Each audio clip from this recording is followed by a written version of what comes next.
बिस्मिल्लाहिर्रहमानिर्रहीम। अस्सलाम वालेकुम। कराची का बेहंगम ट्रैफिक और आमदोरफ्त के लिए सवारी के इंतज़ार में खड़ी ख़वातीन, जिनका बसों में सफ़र करना किसी इम्तिहान से कम नहीं, लेकिन अब सिंध हुकूमत ने ख़वातीन को सहूलियात देने की ठान ली है। शहर कायद में अब ख़वातीन के लिए पिंक पीपल्स सर्विस बस का आगाज़ होने जा रहा है, जिसमें कंडक्टर भी ख़वातीन होंगी। ख़वातीन का कहना है कि अक्सर ड्राइवर सही स्टॉप पर बस नहीं रोकते, जिसकी वजह से ख़वातीन को चलती गाड़ी में उतरना और चढ़ना पड़ता है। इस बस का ये फ़ायदा है कि इसमें कंडक्टर भी लेडीज़ हैं और मुसाफिर भी लेडीज़ हैं। पिंक पीपल्स बस सर्विस के हेड ऑफ ने कहा कि हमारा मिशन ख़वातीन को बेहतरीन और आरामदायक सफ़री सहूलियात फराहम करना है। पिंक पीपल्स बस सर्विस तलबात और ख़ास तौर पर दफातर जाने वाली ख़वातीन के लिए बहुत बड़ी सहूलत है।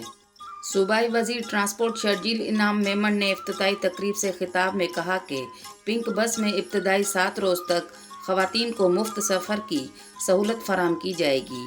ये हमारी ज़िम्मेदारी है कि ख़वातीन को माहौल फराहम करें ताकि वो घर से बाहर निकल कर काम करें। उन्होंने कहा कि peoples bus service, orange line और इलेक्ट्रिकल बसों में भी ख़वातीन के लिए सीटें मुख्तस हैं। सिंध के हर शहर में ख़वातीन बस सर्विस लाएंगे। शर्जील इनाम मेमन का कहना था कि पिंक बसों की तादाद में डिमांड के तहत इजाफा करेंगे। पिंक बस सर्विस में कंडक्टर ख़वातीन हैं। NRTC को कहा है कि ख़वातीन ड्राइवर अपॉइंटमेंट करें।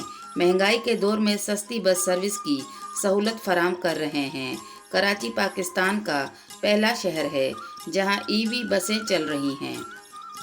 कराची की सड़कों पर नज़र आने वाली पिंक पीपल्स बस सर्विस शहर की खूबसूरती में भी इजाफे का सबब बनेगी, लेकिन इसके साथ ही घरों से निकलने वाली ख़वातीन के लिए ये एक बहुत बड़ी सहूलत भी साबित होगी। आज की वीडियो आपको पसंद आए तो लाइक करें, शेयर करें और सब्सक्राइब करें।